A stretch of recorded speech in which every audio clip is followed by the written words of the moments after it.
Est-ce que tu es béni? Amen. Est-ce que tu es béni?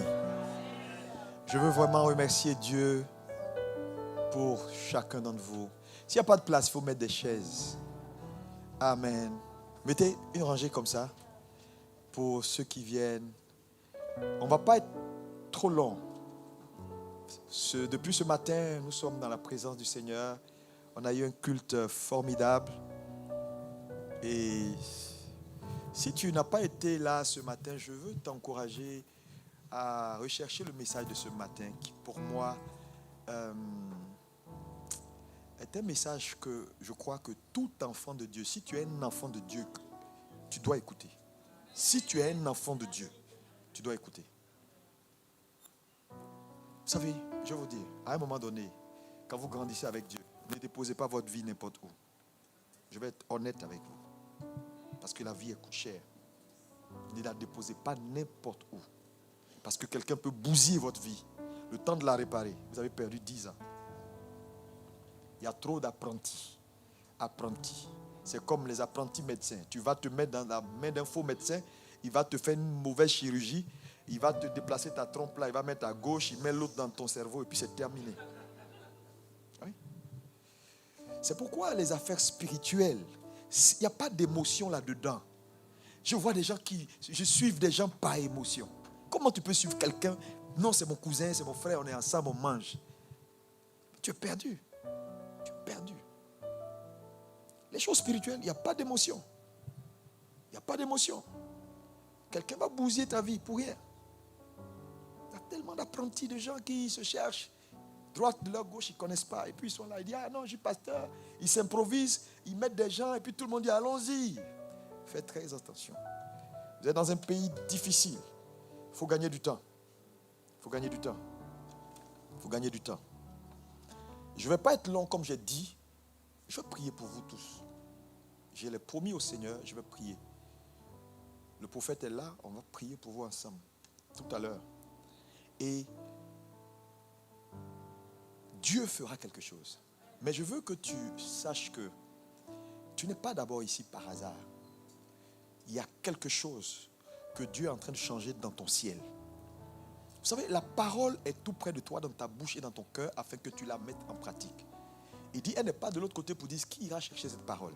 Ça veut dire que la parole de Dieu, lorsqu'elle vient avec une onction qui l'accompagne, elle peut changer les fondements d'une vie.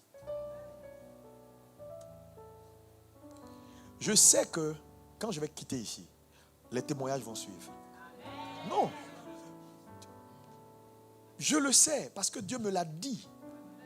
Parce que c'est ce que je vis au quotidien. Et tu ne peux que donner que ce que tu as reçu. Si tu as Dieu, tu donnes Dieu. Si tu n'as pas Dieu, tu ne peux pas donner Dieu. Moi, j'ai Dieu. Je peux te donner Dieu. Je peux prier pour toi. Ta vie va changer. Et donc, c'est pourquoi, à un moment donné, quand tu marches avec Dieu jusqu'à un certain niveau, il faut être décomplexé et faire ce que Dieu te demande. Et je crois que quelque chose va se passer dans ta vie. Dis, je reçois. Alléluia. Comme j'ai dit, je ne vais pas être long, je vais juste te donner quelques éléments et sur ça, on va prier. Je vais te parler rapidement en 15 minutes en te donnant des points pour que tu puisses te préparer pour la prière. Si tu peux observer certaines choses, je te parlerai de ce que j'appelle les programmations sataniques. Je vais te donner quelques éléments seulement. Juste quelques éléments. Ce n'est pas l'enseignement même. Je vais te donner quelques points parce que je veux qu'on finisse d'ici, il est 19h20. Si on peut finir à 20h30, ce sera extraordinaire. Et je pense que Dieu le fera. Dis Amen. Psaume 11, verset 2. Et je vais te donner des éléments. Il faut prendre ce que je vais te dire au sérieux.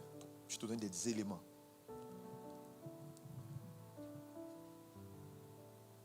Oui.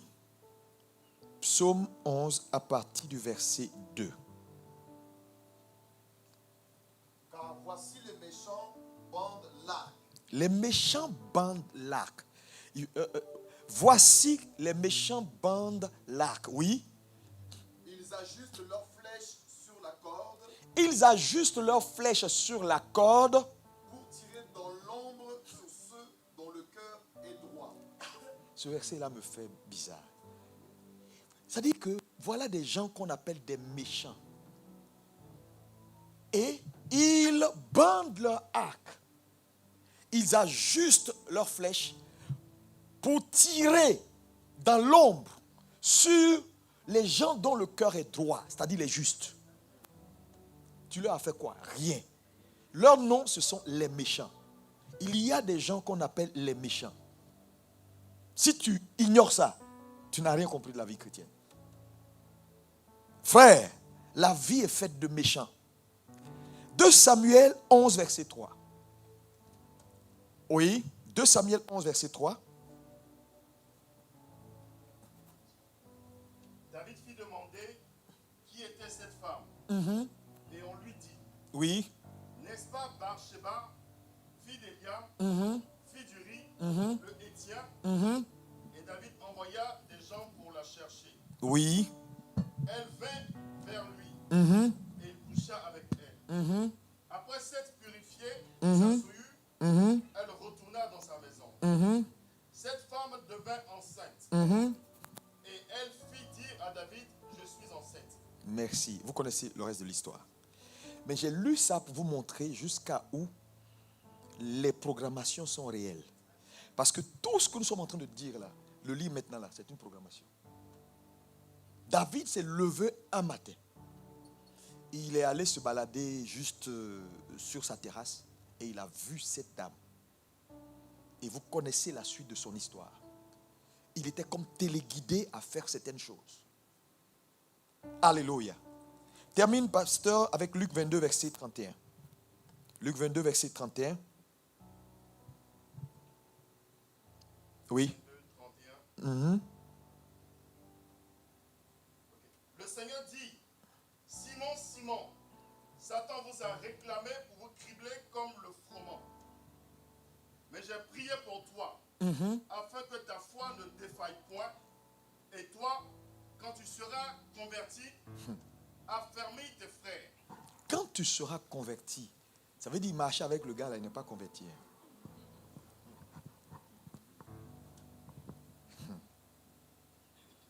Vous savez, il y a beaucoup de gens qui sont assis dans l'église, c'est compliqué. Il dit, Satan t'a réclamé. Ça veut dire les réclamations existent.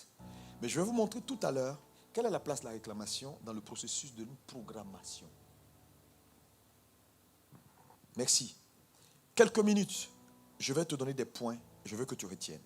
La première chose que je veux que tu retiennes, c'est qu'il est dramatique de vivre une vie que tu ne maîtrises pas.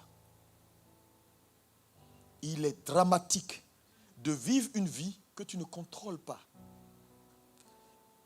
Il est triste de vivre une vie où tu danses au son d'une musique que toi-même tu ne joues pas. Ça veut dire que celui qui joue la musique là, c'est lui qui détermine ton rythme. S'il décide de te faire danser vite, il accélère simplement la musique. Mais ça ne peut pas être normal. Parce que Dieu n'a pas créé l'homme pour que sa vie soit au rythme ou soit conduit ou téléguidé par quelqu'un d'autre. Malheureusement, dans nos églises, il y a tellement de monde qui vivent une vie qu'ils n'ont jamais aimée, qui expérimentent des choses qu'ils n'ont jamais voulu. Si je pose la question à certaines personnes, ce que tu es en train de vivre là, tu as déjà voulu, il va te dire non. Quand j'étais petit, voilà ce que je voulais, voilà comment je voulais. Ma vie, j'ai toujours vu ma vie dans ce sens, mais je me rends compte que la vie est en train de prendre une trajectoire que je n'ai jamais voulu. Le problème, c'est qu'ils font le constat, mais ils n'ont pas la capacité de changer eux-mêmes leur trajectoire. Dis à ton voisin, c'est pas normal. Oh, dis-lui ça bien, hein? Oui, ça ne peut pas être normal. Juge 14, lisons le verset 1 au verset 4. C'est une tragédie. Et si ce soir, tu es dans ce cas, Dieu va te faire miséricorde. Ton amen doit montrer que tu es d'accord. Oui. Juge 14. Samson descendit à Timna et il vit une femme parmi les filles des Philistins. Lorsqu'il fut remonté, il le déclara à son père et à sa mère et dit, j'ai vu à Timna, Oui. une femme parmi les filles des Philistins. Oui. Prenez-la maintenant pour ma femme. Son père et sa mère lui dirent, n'y a-t-il point de femme parmi les filles de tes frères dans tout notre peuple que tu ailles prendre une femme chez les Philistins qui sont incirconcis? Et Samson dit à son père, prends-la pour moi, car elle me plaît. Ça, c'est pas normal. Voilà un homme que Dieu a choisi pour être juge. Vous savez, le livre des juges est un livre, comprenez bien ce que je vais dire, c'est un livre accidentel. Ce n'était pas prévu. Si Judas n'avait pas connu l'inceste, il n'aurait pas eu de livre de juges. Parce que les livres des juges, c'est un livre de substitution parce que Judas n'a pas eu de postérité. Parce que c'est eux que Dieu a établis pour produire les rois, pour diriger Israël. À un moment donné, quand il connaît sa belle-fille Tamar, son seul héritier est né d'une relation incestueuse. Et donc, il n'a plus de descendants pour prendre. Donc, quand vous lisez Deutéronome 23, verset 2, la Bible dit, quand un enfant naît d'une relation incestueuse, jusqu'à sa 10e génération, il ne peut pas rentrer dans l'assemblée des saints. C'était une sentence. Donc, Dieu est sous obligation de continuer à conduire son peuple. Donc, il fait le choix d'établir des juges, là où il n'y a pas possibilité de produire des rois. Voilà comment le livre des juges arrive. Et donc, vous voyez, cet homme est juge. Et il dit, elle me plaît, elle me plaît. Le monsieur, on dit non, chez nous, on ne touche pas aux Philistins. Il dit non, non, non, même si c'est écrit chez nous là, moi, elle me plaît.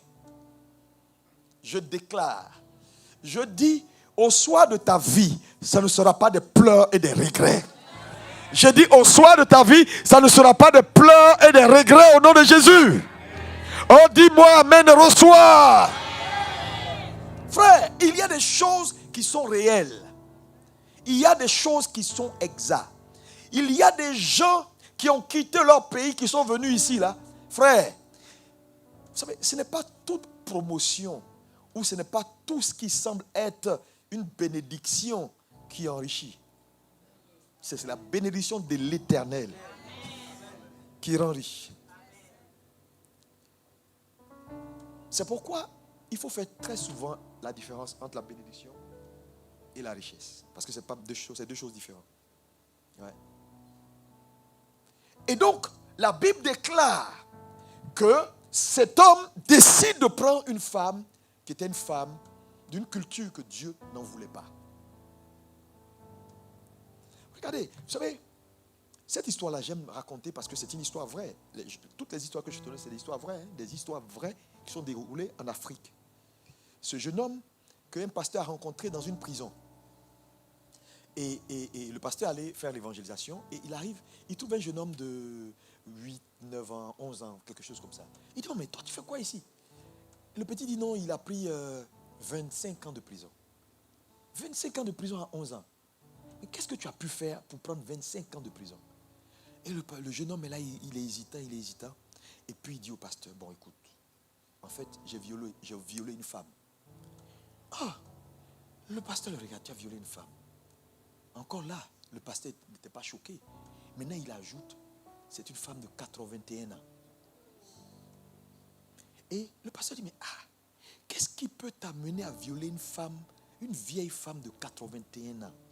Il dit non, quelque chose lui a parlé.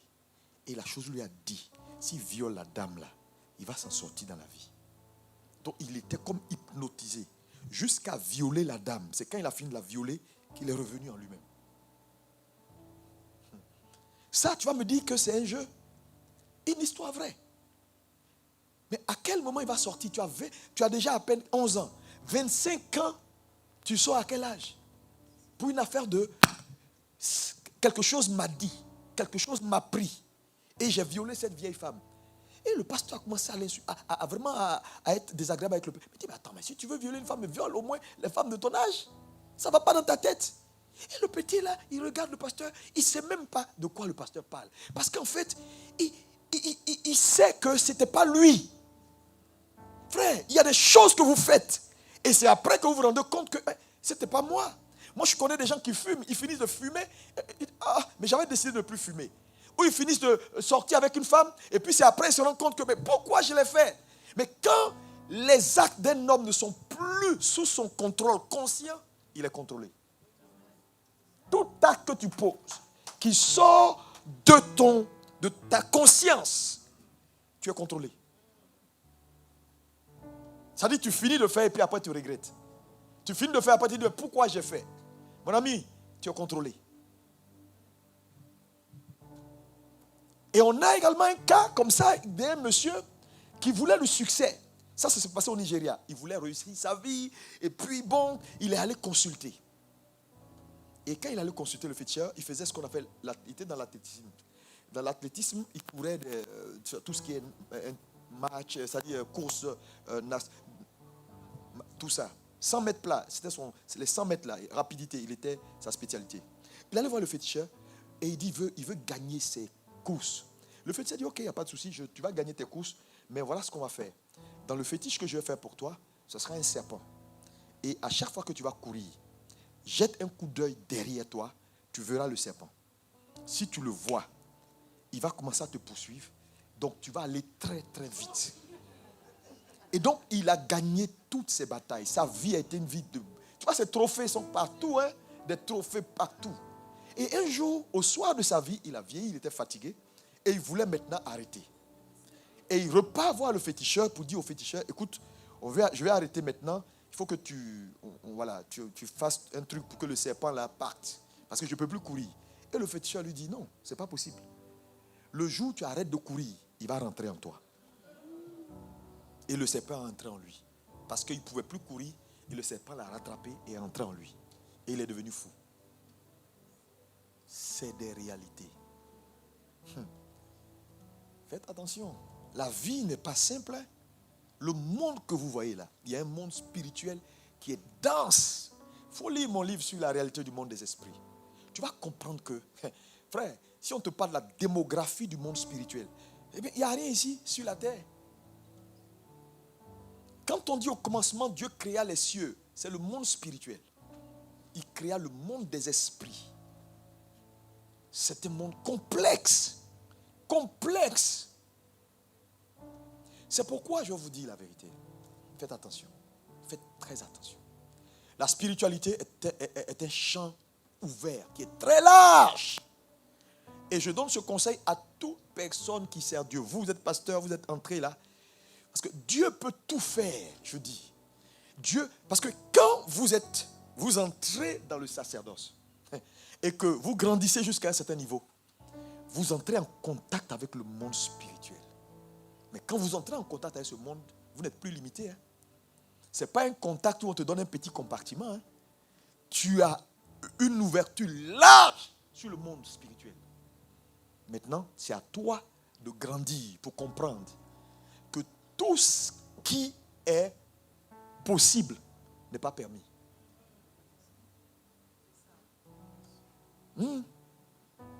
Sinon, tu vas prendre des couloirs. Il te sera difficile d'en sortir. Sinon, tu vas descendre sur des fréquences que tu ne vas pas maîtriser. Mais tu vas voir que tu es sincère. Les gens vont te combattre. Toi, tu sauras que l'expérience que je vous raconte est une vraie expérience que j'ai vécue. Le problème, ce n'est pas la véracité de l'expérience. Ce n'est pas que spirituellement, tu n'as pas expérimenté le fait d'aller chercher l'information pour venir. Mais ce que tu as fait là, c'est possible, mais est-ce que c'est permis?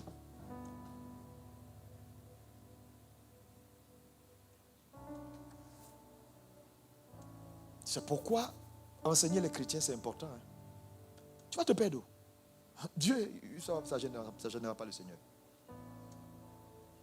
Parce que regardez, maintenant, je rentre dans ma dimension spirituelle.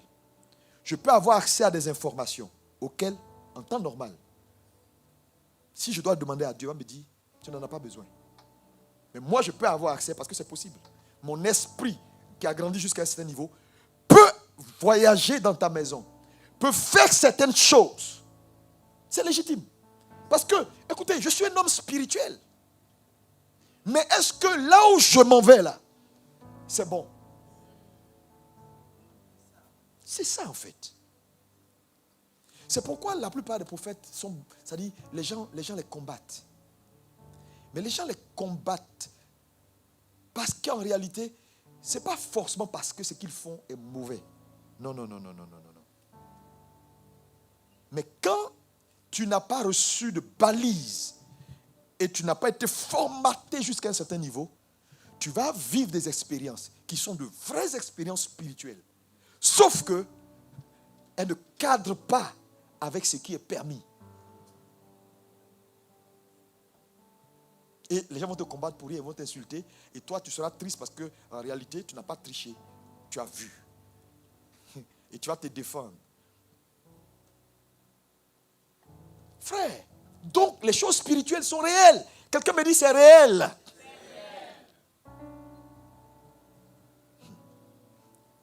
Ah, je vous le dis, hein. Les choses spirituelles sont réelles. Maintenant, je vais te donner quelques éléments. Et puis, je dis, je ne vais pas forcément entrer dans tous les détails. Je vais te donner quelques éléments parce que je veux prier pour toi. Alléluia. Les programmations sataniques sont une réalité spirituelle que nous ne devons pas ignorer. Le mécanisme maintenant de programmation commence comment? Comment Satan décide, par exemple, de programmer une vie? Ça commence par une réclamation. Tout le monde dit avec moi une réclamation. C'est quoi une réclamation? C'est important de savoir. Et Jésus dit à Pierre, Satan t'a réclamé. Une réclamation, c'est-à-dire, c'est une position qu'on veut te donner. C'est ça une réclamation. Un droit de réclamation. Je veux que la sœur, dans 6 mois, ne soit plus à Ottawa, qu'elle soit en Afrique, quelque part au village, malade. C'est une réclamation. Mais en réalité, une réclamation est une position qu'on veut te donner. Oui. Donc, Satan te voit et dit, ça marche. Non. Son travail doit se casser et puis son foyer mélangé. Dans 5 ans, je veux qu'elle soit ici et pas là. Donc, la position là, c'est ça la position de réclamation. Donc, la programmation commence toujours par une réclamation, une position qu'on veut te donner. Dis-moi amen. Et donc, cette position-là, c'est un mécanisme. Hein. On vous réclame et on fait une programmation. Maintenant, quand on vous a réclamé pour dire, je veux que cette sœur-là, elle soit malade ici, c'est-à-dire elle est venue au Québec, elle finit ses études, dès qu'elle a le travail, on veut un accident, son mari meurt, et puis elle va rester veuve, et puis après, donc ils font la programmation, ils te donnent la position définitive. Maintenant, avec la position de réclamation, où maintenant, ils vont faire maintenant une programmation. La programmation, c'est ce qu'ils mettent en place comme mécanisme pour que, au soir de ta vie accuse la position qu'ils réclament. Tu suis un peu? Voilà. Et donc, quand vous voyez quelqu'un qui est en train d'agir d'une certaine façon, une jeune fille, on parle, elle n'entend pas. On parle pour dire le type là, il n'est pas bon. Elle dit je l'aime. On parle, elle est programmée. Parce qu'on a déjà dit, elle doit tomber enceinte et puis elle va mourir dans la couche. Donc, on a mis quelqu'un juste, un insensé, qui va travailler pour qu'elle arrive à là au soir de sa vie. Donc, quand tu parles, elle a l'impression que vous m'emmerdez, vous ne faites que parler, vous avez vécu votre vie, laissez-nous vivre notre vie.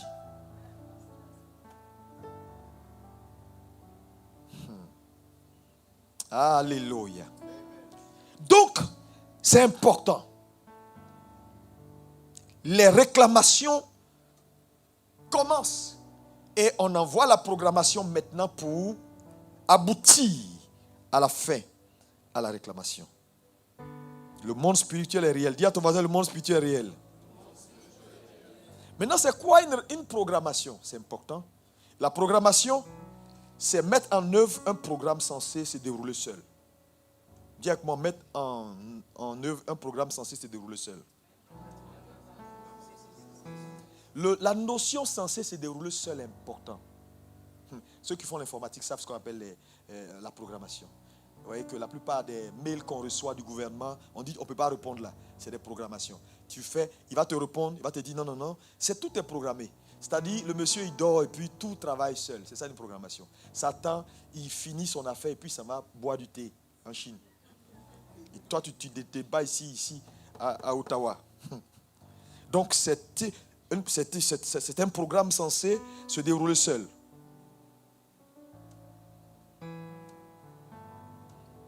Une programmation, c'est établir également une suite d'opérations qui marchent d'elles-mêmes. Donc, suite d'opérations qui marchent d'elles-mêmes. Et je veux te dire, Satan, quand il veut faire les programmations, il utilise tout pour faire les programmations. Tout. La pleine lune, le soleil, ce qu'on appelle l'armée des cieux, c'est-à-dire la création de l'Éternel. Il utilise ça pour faire les programmations. C'est comme vous allez voir des gens en pleine lune. Dès qu'on est en pleine lune, leur vie bascule. Ils sont malades. Quand on est dans tel mois, c'est cyclique. Quelque chose ne va pas. Il y a un blocage. Parce qu'ils ont rattaché la suite de leur vie là, à ces astres-là. C'est la vérité.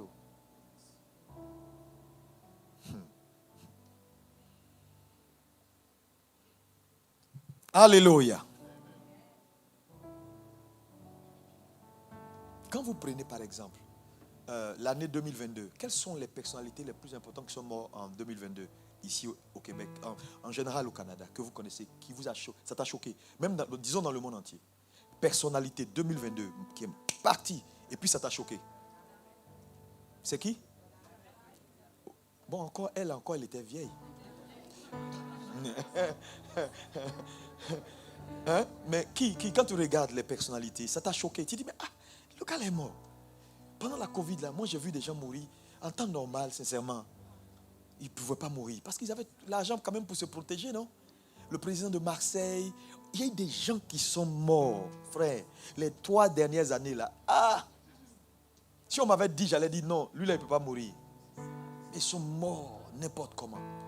Mais est-ce que tu sais, par exemple, prenons la reine d'Angleterre. Bon, prenons, ici, vous n'avez pas un personnage politique important qui est décédé comme ça? Oui, Bakayoko, oui, ça c'est en Côte d'Ivoire. Tout le monde n'est pas ivoirien ici. Kobe Bryant, ok. Quand vous prenez Kobe, par exemple, il est mort en quelle année? 2020. Celui qui est... Voilà. Quand l'année 2020, quand on entrait dans l'année 2020, on faisait le réveillon de 2019. Qui pouvait s'imaginer que dans l'année 2020, il avait été programmé que cet homme allait partir? Si Dieu te montre ce qu'une année porte en son sein, tu vas arrêter de jouer à ta vie. Là, on est en avril. D'ici décembre, si Dieu ouvre tes yeux pour voir ce que mai te réserve, juin te réserve, juillet te réserve, août, ainsi de suite, tu vas arrêter de plaisanter. C'est des mois qui sont consultés. C'est des entités spirituelles que l'ennemi, c'est-à-dire consulte, planifie et introduit dans ces mois-là. Et je veux vous dire, c'est parce que j'ai dit, je ne vais pas entrer dans tous les détails. J'allais te montrer la corrélation. Comment les gens travaillent. Ils vont prendre ton jour de naissance. Si tu es né un 22 mai 1800 ans, ils prennent le mois. Et puis ils prennent le jour. Et les jours là, les différents jours, sont des entités spirituelles avec lesquelles ils négocient. Ils négocient. Frère, c'est sérieux, hein? Amen. Quand tu vois un homme qui meurt un 30 janvier, c'est pas un hasard. Hein? Ça peut pas être un hasard.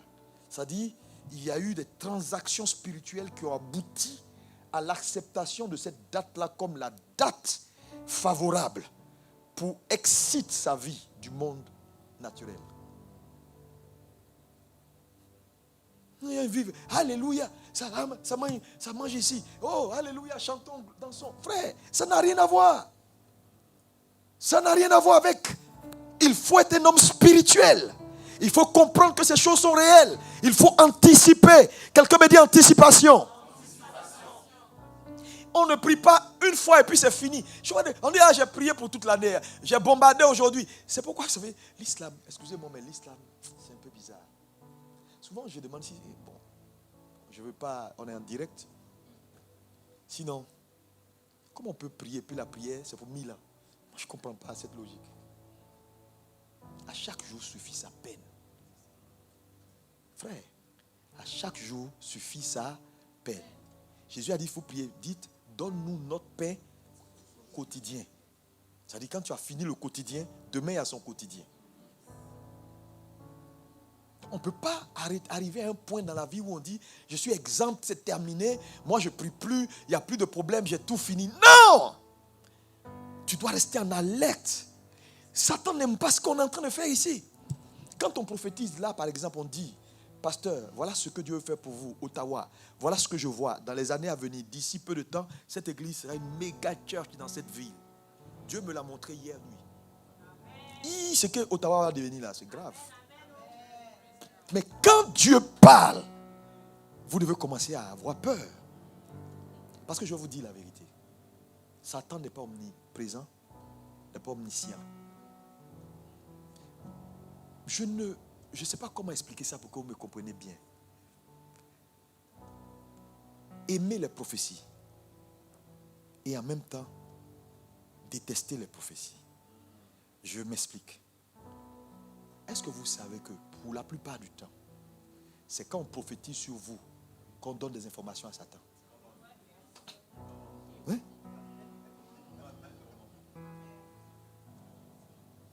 Mais le gars, il ne sait rien.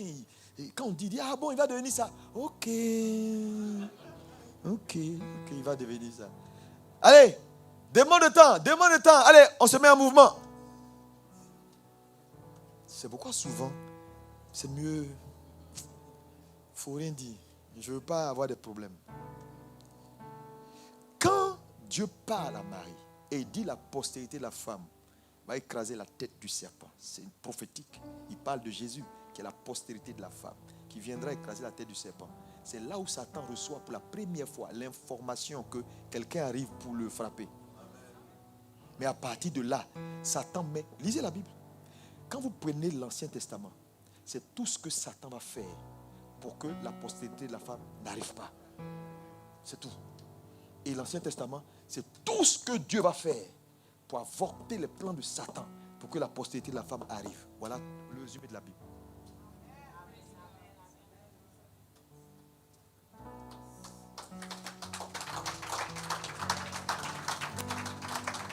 L'affaire est sérieuse. Alléluia. Donc, les programmations sont réelles. Et quand je regarde la destinée de certaines personnes ici, mon ami, tu es sous contrôle. Comment tu ne vois pas que tu commences à aimer des choses que tu n'aimais pas avant? Tu ne vois pas que tu commences à avoir des tendances? J'étais à Lyon une fois, j'ai prié avec un jeune homme, cadre de banque. On commence à parler, quand il pleure. Je dis, mon ami, il y a quoi? Il dit, j'ai l'argent. Dieu m'a béni, je suis à Lyon, je suis en France, j'ai ma maison, j'ai tous mes pasteurs. Je pleure parce que je suis diacre dans mon église. Mais en réalité, mon pasteur ne me connaît pas. Je suis mauvais. Il dit, je fais des choses, je viole des femmes, je fais des trucs. Pasteur, il dit, mon père était comme ça. Et je me rends compte que chaque jour, ma vie commence à être comme celle de mon père.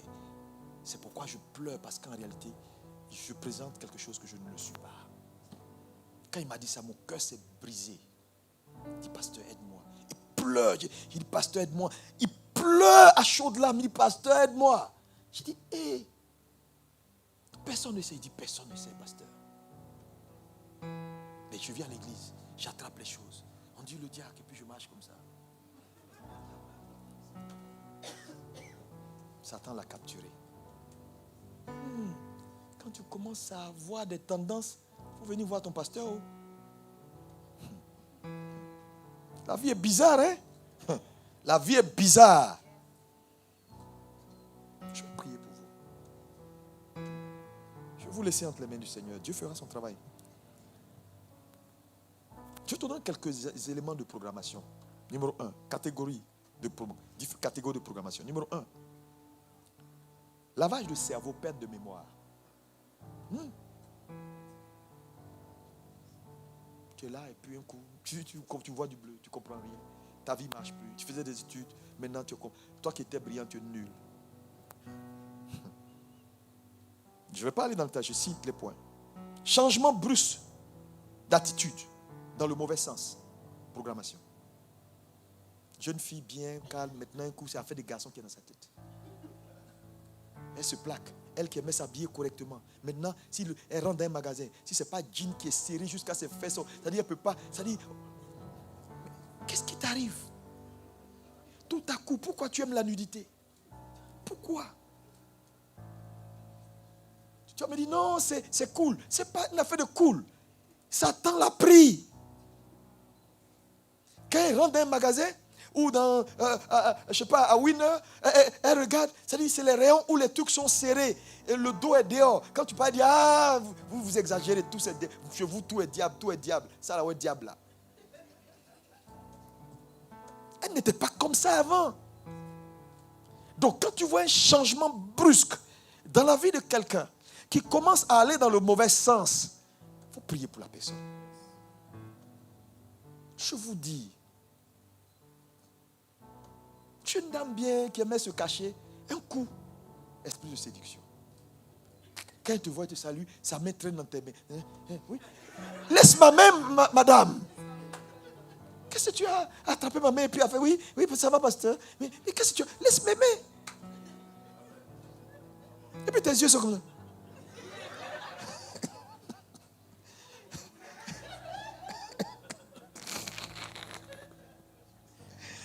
L'affaire est chaud, hein? C'est pas que les femmes, même des hommes. Le monsieur, le jeune homme bien calme. Maintenant, tout ce qu'il a envie de faire, c'est mettre ses muscles dehors. Mais en réalité, c'est pour séduire les jeunes filles. Donc, le sport, il est allé faire, ce n'est pas pour la santé.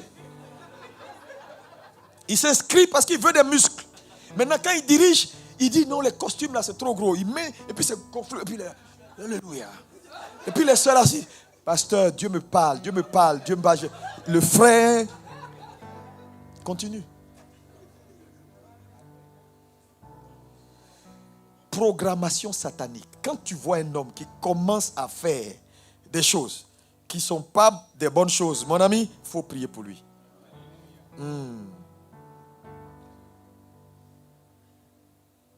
Tu commences à boire. Tu commences à avoir des fréquentations qui ne sont pas bonnes. Toi qui es enfant de pasteur, maintenant c'est avec des DJ, des gens comme ça qui sont dans les boîtes de nuit, ce sont tes meilleurs amis. Tu dis, la Bible dit de les convertir, non? Mais ok, je suis d'accord. Tu es programmé, hein? Tu commences à aimer certaines choses plus que l'église. Et tu penses que ça fait spirituel parce que je suis au Canada, il faut que j'arrive à manger, à survivre. Maintenant, c'est dans le cabaret que tu travailles. Mais quand tu travailles, quand Satan t'envoie dans un cabaret, où autour de toi, il y a un environnement, il y a une atmosphère, tu espères quoi dans les 6 mois à venir? Il va doucement sortir Dieu en toi.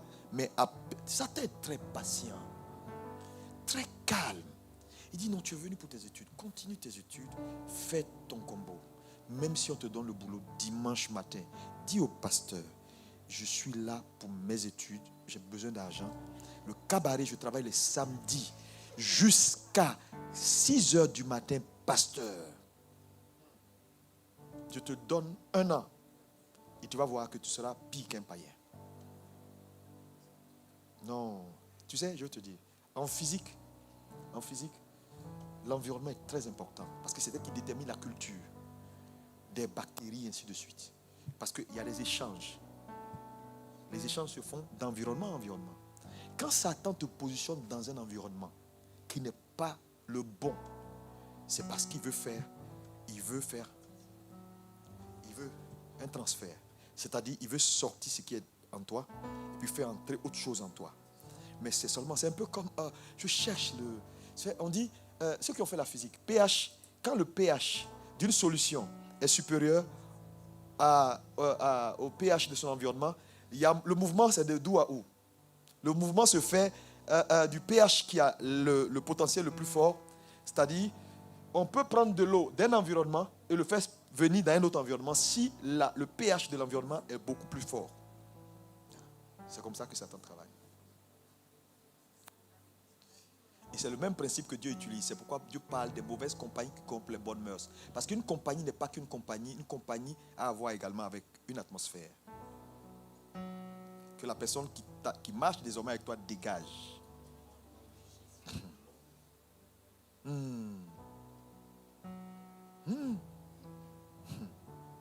Que Dieu nous aide. Tu es une jeune soeur. Tu sors d'ici, là, il y a des gens, il faut couper avec eux. Tu ne vas pas t'en sortir, je te dis. C'est subtil, c'est doucement. Satan n'est pas pressé. Non, il n'est pas pressé. S'il doit mettre 10 ans pour sortir Dieu en toi, il va mettre les 10 ans. Mais il va sortir Dieu en toi. Il va sortir.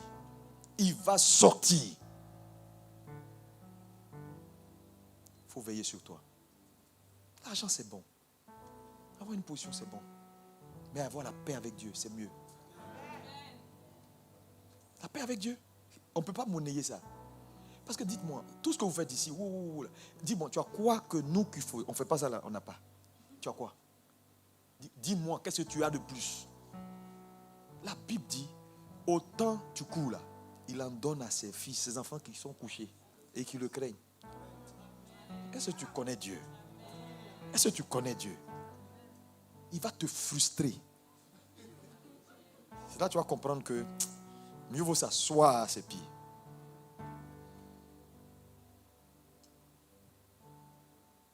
Des maladies cycliques, des choses qui arrivent. Ta vie tout à coup entre dans des trucs que tu ne comprends pas. Des habitudes que tu as. Tu adoptes, tu commences à boire, fréquenter des gens, voilà, des païens. Un autre élément important que tu peux guetter, c'est important, c'est les addictions. Tu commences à avoir des addictions à beaucoup de choses. Tu es un jeune homme, c'est une affaire de temps, il y a des films que tu aimes, certains genres de films, certains trucs. Voilà. Tu n'aimais pas ça avant, et puis tout à coup, c'est devenu ton monde. Tu es chrétien. Tu es sous programmation. Hein? Ah oui, Satan veut te tuer. Oui. Maladie cyclique. Sur le plan religieux également. Une programmation qu'on peut voir sur le plan religieux, c'est-à-dire, tu commences à combattre la vérité. Bien. C'est-à-dire, tu pactises facilement avec les gens qui sont légers, qui ont une vie légère. Et tu attaques frontalement les gens qui aiment trop les histoires de sainteté. Vous nous la merdez finalement, vous là, et toujours oh, et puis tes amis, c'est-à-dire, facilement, tu combats la vérité. Tu es programmé. Tu étais rigoureux. Parce que ce que tu tolères, tu consens. Et puis tu vas finir par un jour faire la chose. Et Satan, sachant cela, va te dire non, tu sais, laisse tomber. Ah, pourquoi ceux-là même ils aiment? Et puis tu commences à pactiser et aller vers ce qui n'est pas bon.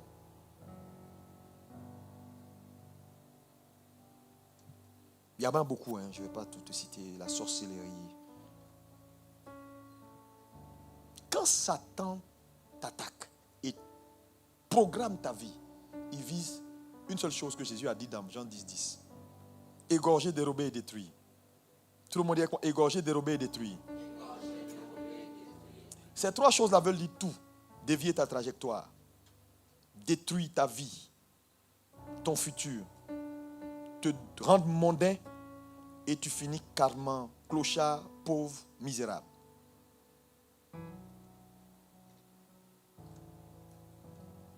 Je prie que Dieu t'aide. Vous savez, les réclamations, les réclamations sont terribles. Parce que, vous savez, les réclamations, je ne l'ai pas dit, mais je le dis, c'est le fait que, j'ai dit, c'est la position qu'on veut te donner. Et on met en place une programmation pour que le programme qui se déroule seul te suive et aboutisse à te donner la position que qu'ils veulent te voir occupé. Mais en réalité, le socle ou le support d'activation des programmations, ce sont les hôtels de famille. Yeah.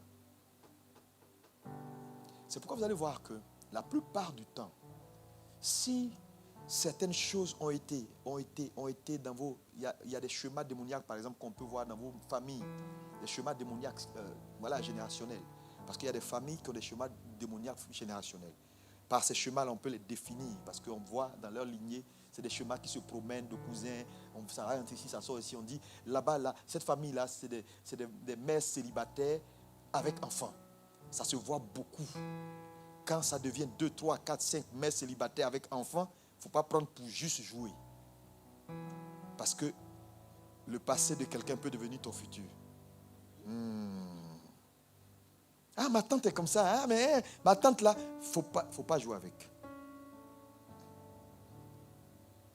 Ah non, non, à un certain âge, les gens meurent. Ils ont une maladie, ils sont diabétiques, ils ont la tension, et puis paf, ils meurent. Ou à un certain âge, dans notre famille, quand tu regardes mes oncles, en tout cas tous mes oncles, quand ils grandissent, à un moment donné, quel que soit là où Dieu les a envoyés en Occident, ils finissent toujours par se retrouver au village, au soir de leur vie, et ils meurent malades, grabataires, dans des conditions bizarres. Il ne faut pas juste prendre ça pour jouer. Sinon un jour, tu vas finir comme ça. Tu vas finir comme ça un jour. Chef de village. Et tu auras des souvenirs pour dire, j'étais à Montréal. J'ai fait l'université d'Ottawa. J'ai fait Washington DC.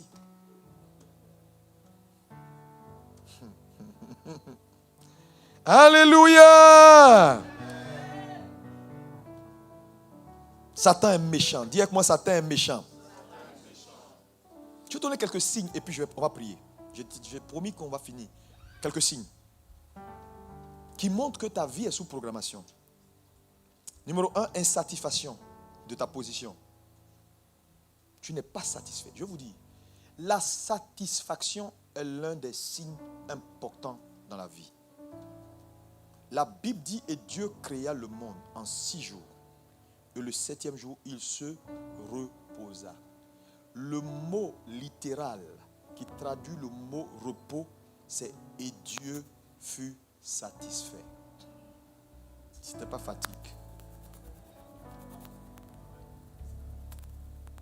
Et Dieu fut satisfait. Quand vous manquez de satisfaction, c'est un signe que vous manquez le contrôle quelque part. Parce que quand un homme a un contrôle conscient sur sa destinée, il ne regrette pas. Le regret vient quand on se retrouve en train de voir des choses qu'on n'initie pas. C'est ça qui fait le regret. Attends, moi je suis allé acheter mon McDo parce que j'avais envie de manger. Où est le regret qui est dedans? C'est moi-même. C'est moi-même. Qui veut, hein? Insatisfaction. Est-ce que tu es satisfait là où tu es? Est-ce que c'est ta vie, le niveau que tu as, est-ce que c'est bon? Parce que c'est très facile à un moment donné de se contenter du rien et croire qu'on est arrivé. Il y a mieux que ça. C'est pourquoi moi j'aime pas l'hypocrisie, c'est pas bon. Et la plupart des gens ne s'en sortent pas parce qu'ils sont hypocrites. Ils veulent faire croire que ça va alors que ça ne va pas. Quand tu n'es pas encore content, dis Seigneur, non, je ne suis pas encore d'accord. Dieu va t'aider. Tu vas y arriver. Parce que je veux te dire, il y a des gens qui sont contents. Hein? Quand ils regardent devant, derrière, mariage, il a marié bonne femme. Travail, il a bon travail. Argent, il a bon argent. Voyager, il n'y a pas un visa dans le monde qui n'est pas dans son passeport. Il ne cherche pas à marier femme pour aller vivre dans le pays des gens. Attends, c'est quel visa? Son clochard, ils sont là, dit, trouve-moi une femme là-bas, je vais la marier, puis je vais aller vivre. Trouve-moi lui là. Attends, tu as échoué dans ta vie ou bien quoi?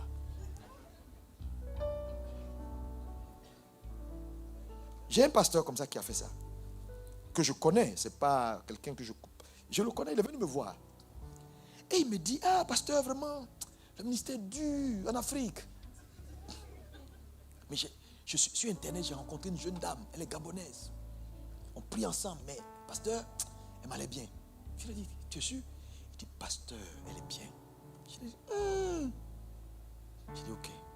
Il dit, mais elle doit venir ici parce que vraiment, il faut qu'on parle là. Je veux t'envoyer. La dame est venue. Il m'a présenté la dame. Quand j'ai vu la jeune dame, j'ai dit, oh, le gars, il s'est tué. Derrière moi, le pasteur allait se marier en cachette. Il ne m'a pas dit. Il s'est marié avec la dame. C'était la première fois qu'il voyait la dame. Il a marié la dame. Aux dernières nouvelles, il lave assiette jusqu'à fatiguer, on le frappe. Aujourd'hui, il a eu AVC.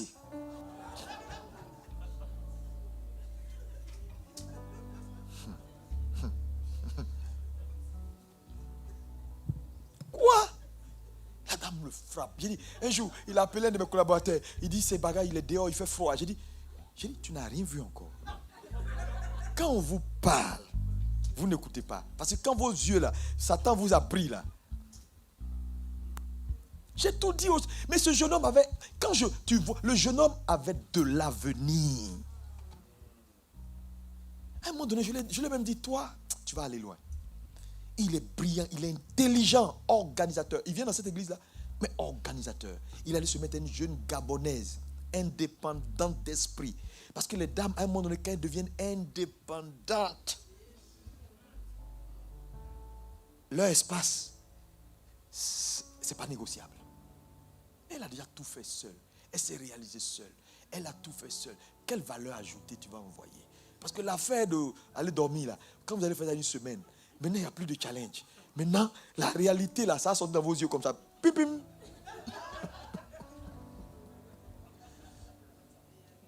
Ah! Programmation. Ça t'est mauvais, hein? Je ne dis pas que dans tous les cas, il n'y a pas de possibilité de se lier à quelqu'un, sincèrement parce que Dieu a conduit. Dieu peut le faire et Dieu le fait. Mais je vous donne ces exemples-là pour vous montrer jusqu'à où il faut ouvrir vos yeux. Parce que si Satan veut bousiller ta destinée, il ne va pas se fatiguer pour aller très loin.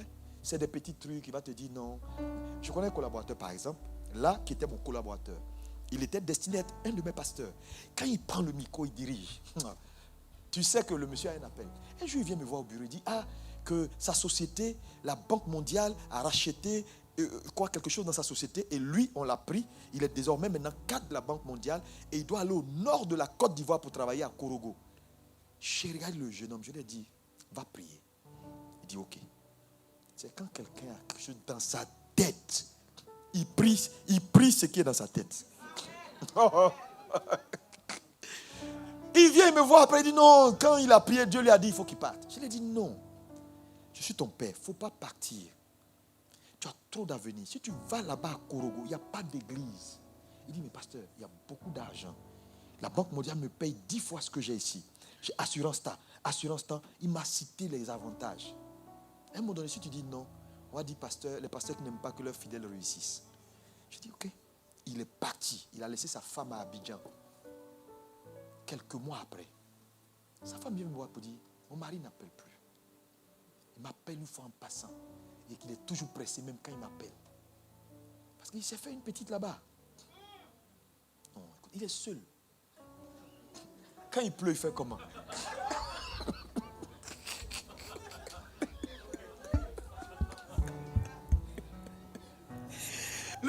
Le gars, il s'est fait un foyer bis.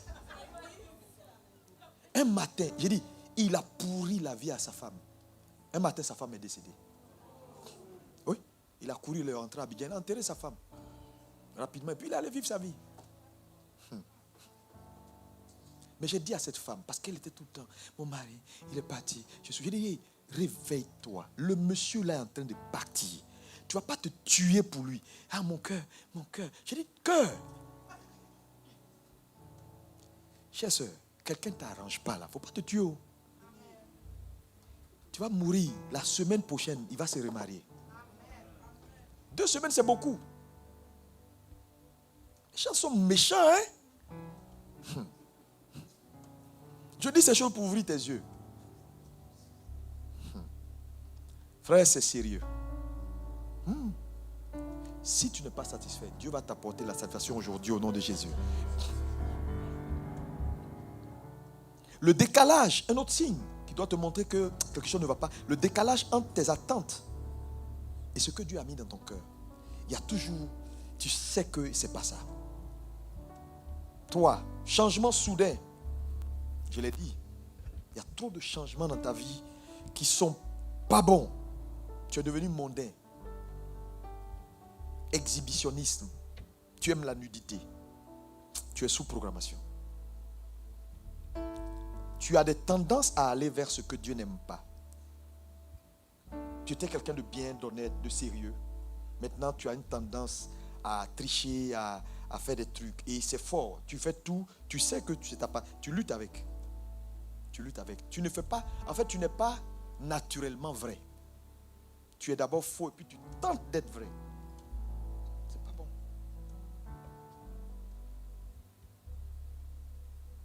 Tu n'écoutes plus. Voilà, tu n'écoutes plus beaucoup. Tu as des envies. Tu n'écoutes pas. Quand on te parle, tu fais comme si tu écoutes, mais en réalité, tu n'écoutes pas. C'est ce que tu as dans ton cœur que tu fais. Tu vas droit vers le mur. Vous savez, souvent Dieu connaît nos cœurs. Dieu va te mettre dans un test juste pour voir l'état de ton propre cœur, pour que toi-même tu découvres qui tu es. Parce que souvent les gens ne se connaissent pas. Et puis Dieu dit, voilà.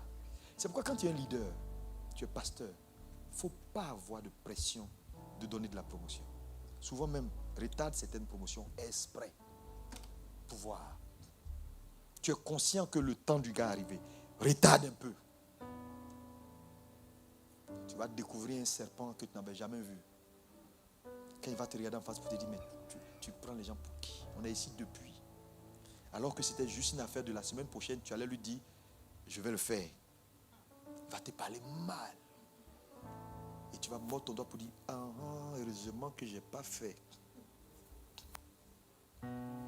Dieu, quand il t'aime, il va t'épargner. Succession de tragédies dans ta vie. Insouciance. Incapacité de réflexion. Tu ne fais que des mauvaises rencontres dans ta vie. Toi, c'est toujours les hommes mariés que tu rencontres. C'est toujours, dans la vie là, tous ceux qui veulent de toi, c'est des gens qui ne sont pas bien. C'est pas normal. Quand quelqu'un te dit je t'aime, c'est qu'il veut jouer. Ça veut dire que ta vie donne un mauvais signal. Pourquoi quand quelqu'un pense foyer, il ne pense pas à toi? Et toi, c'est quand on veut jouer, on pense à toi. C'est un mauvais signal. Ton message n'est pas bon. Est-ce que ça va pour quelqu'un? Lis-moi, on va terminer. Job 33, verset 14. Et puis on va prier. Job 33, verset 14 à 25. Suivez. Job 33. Oui. Dieu parle. Cependant, tantôt d'une manière, tantôt d'une autre. Et l'on n'y prend point garde. Continue. Job 33, 14 à 25. Il parle par des songes, par des visions nocturnes, quand les hommes sont livrés à un profond sommeil, quand ils sont endormis sur leur couche. Oui. Alors il leur donne des avertissements. Des avertissements. Et met le sceau à ses instructions. Oui. Afin de détourner l'homme du mal. Oui. Et de leur préserver de l'orgueil. Mm-hmm. Afin de garantir son âme de la force. Afin de garantir son âme de la force. Et sa vie des coups du glaive. Et sa vie des coups du glaive. Ah, il y a des coups. Ah, Seigneur. Épargne ton église. Oui. Par la douleur. Par la douleur. Maintenant, il va donner un cas école pour vous montrer quelque chose. Oui, allez-y. Par la douleur, aussi l'homme est repris sur sa couche. Oui. Quand une lutte continue vient agiter ses os. Vient agiter ses os. Alors il prend en dégoût le pain. Le pain, oui. Même les aliments les plus exquis. Mm-hmm. Sa chair se consume et disparaît. Oui. Ses os qu'on ne voyait pas sont mis à nu. Sont mis à nu, oui.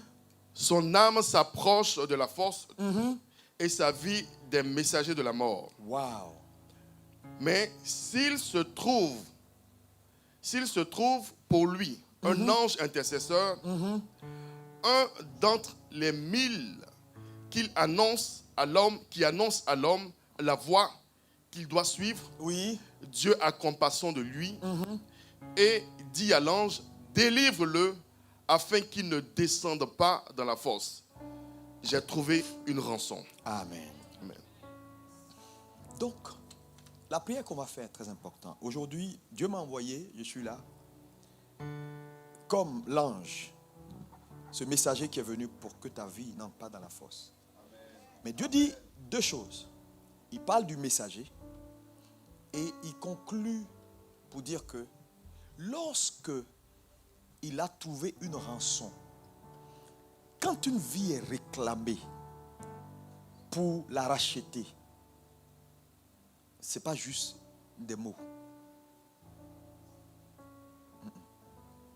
Ce n'est pas juste des mots. Dieu doit trouver une rançon. Il dit, quand j'ai trouvé une rançon, je dis à l'ange, allez, restaurez-le. Il ne peut pas mourir.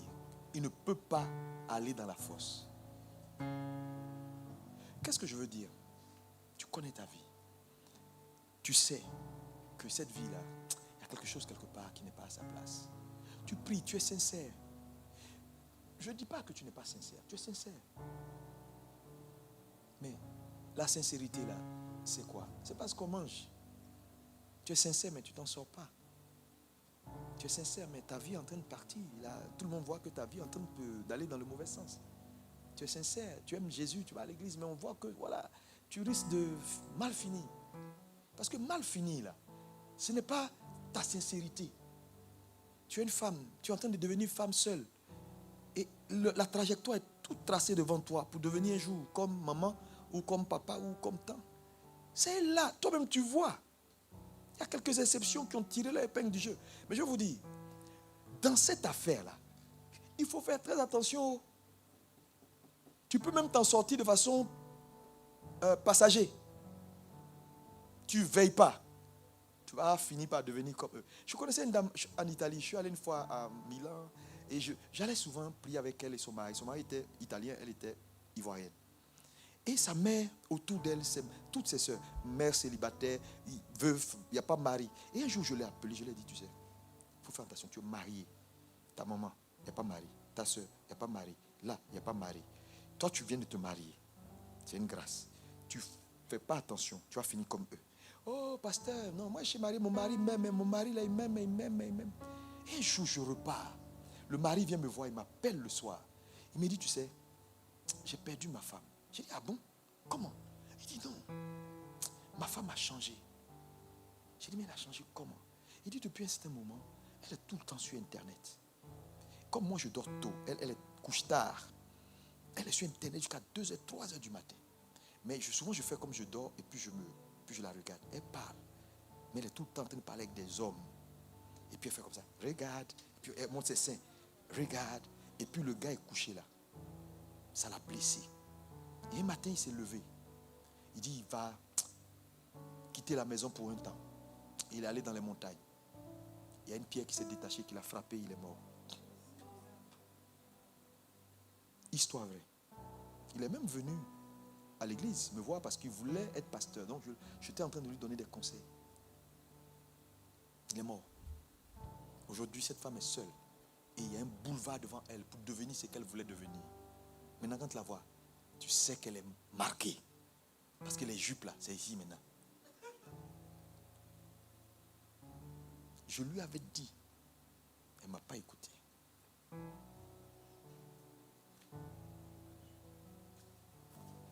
Il faut prier. Cette affaire-là, on peut pas, c'est pas ici on va faire c'est pas maintenant on va faire ça. C'est dans ton intimité avec Dieu, parle avec le Seigneur. Dis Seigneur, il faut que quelque chose change. C'est pas possible. C'est pas possible. Est-ce qu'on peut se lever pour prier? Et on va finir. Merci Saint-Esprit. Assemblée que ton nom. Je veux que tu prennes un temps de parler à Dieu dans ton cœur pour dire Seigneur, je veux me repentir, aide-moi, libère-moi Seigneur, change ma vie. Les Bosakaya baba baba baba. Que ton nom Est-ce qu'on peut chanter tous, alléluia, pour que la présence du Saint-Esprit puisse prendre le contrôle. Alléluia. Ce soir, Dieu va te libérer. Il va te toucher de là où tu es. Alléluia. Je suis disposé, assoiffé, que ton onction descende sur moi.